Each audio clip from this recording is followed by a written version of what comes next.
खुशामदीद नाजरीन, आप देख रहे हैं हिंदुस्तान डेली के लिए मुंबई से ब्यूरो रिपोर्ट। नाजरीन, मनसे अध्यक्ष राज ठाकरे का बीजेपी से मोह भंग हो गया है। उन्होंने कहा कि एक समय बीजेपी जिन भ्रष्टाचार के आरोपी नेताओं को जेल भेजने की बात कर रही थी, अब उनके साथ मेल करते हुए उन्हें मंत्रिमंडल में शामिल कर लिया है।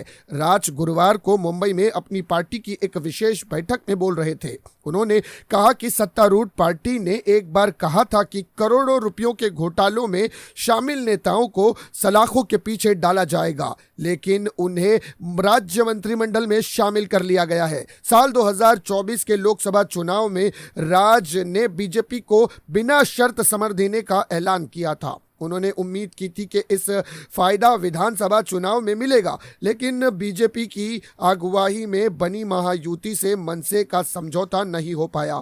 मनसे ने विधानसभा चुनाव में 100 से भी ज्यादा उम्मीदवार खड़े किए थे, लेकिन एक भी चुनाव जीतने में सफल नहीं हो सका। यहां तक कि राज के बेटे अमित ठाकरे भी माहिम विधानसभा सीट से चुनाव हार गए। यही वजह है कि मनसे अध्यक्ष राज ठाकरे बीजेपी पर भड़के हुए हैं। राज ठाकरे ने महाराष्ट्र विधानसभा चुनाव के नतीजों पर भी संदेह जताया और पूछा कि कैसे अजीत पवार के नेतृत्व वाली राष्ट्रवादी कांग्रेस पार्टी यानी रंका ने लोकसभा चुनाव में केवल एक सीट जीतने के कुछ महीने बाद ही 42 विधानसभा सीट पर जीत हासिल कर ली। उन्होंने कहा कि प्रधानमंत्री नरेंद्र मोदी ने कहा था कि 70,000 करोड़ रुपए के घोटाले में शामिल लोगों को सलाखों के पीछे डाला जाएगा, लेकिन उन्हें मंत्रिमंडल में शामिल कर लिया गया। वह मध्य प्रदेश में 2023 में दिए गए प्रधानमंत्री नरेंद्र मोदी के भाषण का जिक्र कर रहे थे, जहां उन्होंने महाराष्ट्र में कथित सिंचाई घोटाले का मुद्दा उठाया था।